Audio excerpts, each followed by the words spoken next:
Hi friends, Sringeri Sharada ಮಾತೆಯ ಆವಾಸ ಸ್ಥಾನ. ದೇವೇಗೌಡ ಮತ್ತು ಫ್ಯಾಮಿಲಿ ಪದೇ ಪದೇ ಇಲ್ಲಿಗೆ ಹೋಗ್ತಾ ಇರ್ತಾರೆ. ದೇಶ ವಿದೇಶಗಳಿಂದಲೂ ಇಲ್ಲಿಗೆ ಭಕ್ತರ ದಂಡೇ ಹರಿದು ಬರುತ್ತೆ. ಹಾಗಾದ್ರೆ ವಿದ್ಯಾಬುದ್ಧಿ ಕೊಡೋ ಶಾರದಾಂಬೆ ಇಲ್ಲಿಗೆ ಬಂದು ನೆಲೆಸಿದ್ದು ಯಾಕೆ? ಶಂಕರಾಚಾರ್ಯರು ಈ ಕ್ಷೇತ್ರ ಸ್ಥಾಪಿಸಲು ಕಾರಣ ಏನು? ಈ ಪುಣ್ಯ ಕ್ಷೇತ್ರದ ವಿಶೇಷತೆ ಏನು? ಈ ರಹಸ್ಯಕಾರಿ ಅಂಶಗಳನ್ನು ಈ ವಿಡಿಯೋದಲ್ಲಿ ಹೇಳ್ತಾ ಹೋಗ್ತೀವಿ. ಅದನ್ನ ನೋಡೋಕು ಮುನ್ನ ನೀವಿನ್ನು ನಮ್ಮ ಚಾನಲ್ಗೆ ಸಬ್ಸ್ಕ್ರೈಬ್ ಆಗಿಲ್ಲ ಅಂದ್ರೆ ಈ ಕೂಡಲೇ ವಿಡಿಯೋ ಕೆಳಗೆ ಕಾಣ್ತಿರೋ ಕೆಂಪು ಸಬ್ಸ್ಕ್ರೈಬ್ ಬಟನ್ ಒತ್ತಿ ಪಕ್ಕದ ಗಂಟೆ ಗುರುತಿನ ಮೇಲೆ ಕ್ಲಿಕ್ ಮಾಡಿ. ಶೃಂಗೇರಿ ಶಾರದಾಂಬೆ ಅಕ್ಷರಾಭ್ಯಾಸಕ್ಕೆ ಈ ಕ್ಷೇತ್ರ ತುಂಬಾನೇ ಫೇಮಸ್. ಚಿಕ್ಕಮಗಳೂರಿನಿಂದ 90 ಕಿಲೋಮೀಟರ್ ದೂರದಲ್ಲಿರೋ ಶೃಂಗೇರಿಯಲ್ಲಿ ಈ ಕ್ಷೇತ್ರ ಇದೆ. ತುಂಗಾ ತೀರದಲ್ಲಿ ನೆಲೆ ನಿಂತಿರೋ ಶಾರದಾಂಬೆ ಸನ್ನಿಧಿಯು ಬಹಳ ವಿಶೇಷತೆಗಳನ್ನ ಒಳಗೊಂಡಿದೆ. ಶೃಂಗೇರಿ ಅನ್ನೋ ಹೆಸರು ಬಂದಿದ್ದು ಹೇಗೆ? ಶೃಂಗೇರಿ ಈ ಹಿಂದೆ ಪುರಾಣದಲ್ಲಿ ಶೃಂಗಗಿರಿ ಎಂದು ಪ್ರಸಿದ್ಧವಾಗಿತ್ತು. ಇಲ್ಲಿ ಋಷ್ಯ ಶೃಂಗರು ತಪಸ್ಸು ಮಾಡಿದ್ದರು.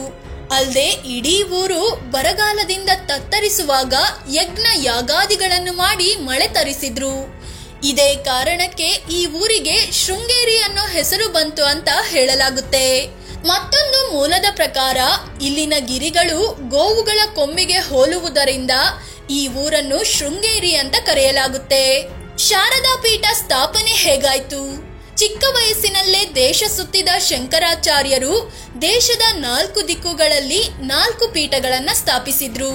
ಉತ್ತರದ ಬದರಿಯಲ್ಲಿ, ಪೂರ್ವದ ಪುರಿಯಲ್ಲಿ, ಪಶ್ಚಿಮದ ದ್ವಾರಕದಲ್ಲಿ ಮತ್ತು ದಕ್ಷಿಣದ ಶೃಂಗೇರಿಯಲ್ಲಿ ಪುಣ್ಯಪೀಠಗಳನ್ನ ಪ್ರತಿಷ್ಠಾಪಿಸಿದ್ರು. ಅದರಲ್ಲಿ ಶೃಂಗೇರಿ ಪೀಠ ಸ್ಥಾಪನೆ ಹಿಂದೆ ಒಂದು ಆಶ್ಚರ್ಯಕರ ಸಂಗತಿ ಇದೆ. ದೇಶ ಪರ್ಯಟನೆಯಲ್ಲಿ ಬ್ಯುಸಿ ಇದ್ದ ಶಂಕರಾಚಾರ್ಯರು ತುಂಗಾ ತೀರದ ಶೃಂಗೇರಿಗೆ ಬಂದಾಗ ಅವರಿಗೆ ಶಾಕಿಂಗ್ ದೃಶ್ಯವೊಂದು ಕಾದಿತ್ತು. ಕಾಳಿಂಗ ಸರ್ಪವೊಂದು ಬಿಸಿಲಿನಿಂದ ನರಳುತ್ತಿದ್ದ ಗರ್ಭಿಣಿ ಕಪ್ಪೆಗೆ ಹೆಡೆ ಎತ್ತಿ ನೆರಳು ಕೊಡ್ತಿತ್ತು. ಇದನ್ನು ಕಂಡ ಗುರು ಶಂಕರಾಚಾರ್ಯರು ಪರಸ್ಪರ ಶತ್ರುಗಳಾದ ಹಾವು ಕಪ್ಪೆಗಳೇ ಸ್ನೇಹದಿಂದ ವರ್ತಿಸ್ತಿವೆ, ಇದಕ್ಕಿಂತ ಒಳ್ಳೆ ಪುಣ್ಯಕ್ಷೇತ್ರ ಮತ್ತೊಂದಿಲ್ಲ ಅನ್ನೋ ನಿರ್ಧಾರಕ್ಕೆ ಬಂದು ಶಾರದಾ ಪೀಠ ಸ್ಥಾಪನೆ ಮಾಡಿದ್ರು. ಈಗಲೂ ಈ ದೇವಸ್ಥಾನಕ್ಕೆ ಹೋದ್ರೆ ತುಂಗಾ ನದಿ ತೀರದಲ್ಲಿ ಈ ಅಪರೂಪದ ಸನ್ನಿವೇಶದ ಕಲ್ಲಿನ ಶಿಲ್ಪವಿದೆ. ವಿಜಯನಗರ ಅರಸರ ಕಾಲದಲ್ಲಿ ದೇಗುಲ ನಿರ್ಮಾಣ. ಆದಿ ಶಂಕರಾಚಾರ್ಯರು ಶೃಂಗೇರಿಯಲ್ಲಿ ಶಾರದಾ ಪೀಠ ಸ್ಥಾಪಿಸಿದ್ರು. ಆದ್ರೆ 14ನೇ ಶತಮಾನದಲ್ಲಿ ವಿಜಯನಗರ ಸಾಮ್ರಾಜ್ಯ ಸ್ಥಾಪಕರಾದ ಹಕ್ಕಬುಕ್ಕರ ಗುರುಗಳಾದ ವಿದ್ಯಾರಣ್ಯರು ದೇಗುಲ ಕಟ್ಟಿಸಿದ್ರು ಅಂತ ಇತಿಹಾಸ ಹೇಳುತ್ತೆ. ಆದ್ರೆ ಹೊಯ್ಸಳರ ಕಾಲದಲ್ಲೇ ದೇಗುಲ ನಿರ್ಮಾಣ ಆರಂಭವಾಗಿತ್ತು ಅಂತ ವಾಸ್ತುಶಿಲ್ಪ ಹೇಳುತ್ತೆ. ಈಗ ಪಕ್ಕದಲ್ಲಿ ಹೊಸ ದೇವಾಲಯ ಸ್ಥಾಪನೆಯಾಗಿದ್ರು ಹಳೆಯ ದೇಗುಲ ಇತಿಹಾಸದ ಸೌಂದರ್ಯವಾಗಿ ಪಕ್ಕದಲ್ಲೇ ನಿಂತಿದೆ. ಶ್ರೀ ಕ್ಷೇತ್ರದಲ್ಲಿ ಶ್ರೀ ವಿದ್ಯಾಶಂಕರ ಮತ್ತು ಶ್ರೀ ಶಾರದಾಂಬೆ ಗುಡಿಗಳೊಂದಿಗೆ ಹಲವಾರು ದೇವರುಗಳ ಸಾನ್ನಿಧ್ಯವಿದೆ.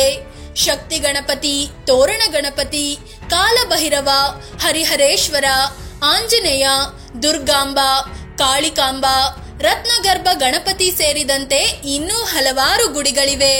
ಅಮ್ಮನ ಸನ್ನಿಧಿಯಲ್ಲಿವೆ ದೇವರ ಮೀನುಗಳು. ದೇವಸ್ಥಾನದ ಮುಂದಿರೋ ತುಂಗಾ ನದಿಯಲ್ಲಿ ರಾಶಿ ರಾಶಿ ಕಪ್ಪು ಬಣ್ಣದ ಸುಂದರ ಮೀನುಗಳಿವೆ. ಅವುಗಳನ್ನು ದೇವರ ಮೀನುಗಳೆಂದು, ಈ ಹಿಂದೆ ಯಾರೋ ಈ ಮೀನುಗಳನ್ನ ಹಿಡ್ಕೊಂಡು ಹೋಗಿ ಅಡುಗೆ ಮಾಡಿದಾಗ ಸಾರೆಲ್ಲ ರಕ್ತ ಆಗಿತ್ತೆಂದು ದಂತಕಥೆಗಳಿವೆ. ಇಲ್ಲಿಗೆ ಬರೋ ಭಕ್ತರು ದೇವರ ಮೀನುಗಳಿಗೆ ಮಂಡಕ್ಕಿ ಹಾಕಿ ಖುಷಿ ಪಡ್ತಾರೆ. ಇಲ್ಲಿ ಮೀನುಗಳಿಗೆ ಮಂಡಕ್ಕಿ ಹಾಕೋದು ಕೂಡ ಒಂದು ಹರಕೆಯಾಗಿದೆ.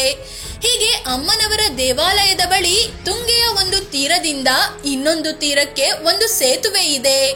ಇಲ್ಲಿಂದ ನಾವು ಗುರುಗಳ ಮಠಕ್ಕೆ ತೆರಳಬಹುದು. ಇಲ್ಲಿ ಗೋಶಾಲೆ, ಗುರುಮಠ, ವೇದಶಾಲೆ ಮುಂತಾದವುಗಳನ್ನ ಕಾಣಬಹುದು. ಜಗನ್ಮಾತೆ ಶಾರದಾಂಬೆ ಕ್ಷೇತ್ರದ ವಿಶೇಷತೆಗಳು. ಶಾರದಾ ಮಾತೆ ನೆಲೆಸಿರೋ ಈ ಕ್ಷೇತ್ರ ಹಲವಾರು ವಿಶೇಷತೆಗಳನ್ನ ಹೊಂದಿದೆ. ಈ ಕ್ಷೇತ್ರದಲ್ಲಿ ನಿತ್ಯವೂ ಸಾವಿರಾರು ಮಂದಿಗೆ ಅನ್ನದಾಸೋಹ ನಡೆಯುತ್ತೆ. ಮಧ್ಯಾಹ್ನ ಮತ್ತು ರಾತ್ರಿ 2 ಹೊತ್ತು ಅನ್ನದಾನ ನಡೆಯುತ್ತೆ. ಅಷ್ಟೇ ಅಲ್ಲ, ಕ್ಷೇತ್ರದ ಸುತ್ತಮುತ್ತಲಿನ 10 ಹಳ್ಳಿಗಳ 100 ಶಾಲೆಗಳಿಗೆ, ಕಾಲೇಜುಗಳಿಗೆ ಇಲ್ಲಿಂದಲೇ ಮಧ್ಯಾಹ್ನದ ಬಿಸಿಯೂಟ ಹೋಗುತ್ತೆ. ಈಗೀಗ ಬಹುತೇಕ ಎಲ್ಲಾ ಮಠಗಳು ರಾಜಕೀಯದಲ್ಲಿ ಮೂಗು ತೋರಿಸ್ತಿವೆ. ಆದ್ರೆ ಈ ಶೃಂಗೇರಿ ಮಠ ಮಾತ್ರ ಈವರೆಗೆ ರಾಜಕೀಯದತ್ತ ಸುಳಿದಿಲ್ಲ. ಇಲ್ಲಿಗೆ ಹೋಗೋ ಪ್ರತಿಯೊಬ್ಬ ರಾಜಕಾರಣಿಯನ್ನು ಭಕ್ತರಂತೆ ನೋಡಿ ಕಳುಹಿಸಲಾಗುತ್ತೆ.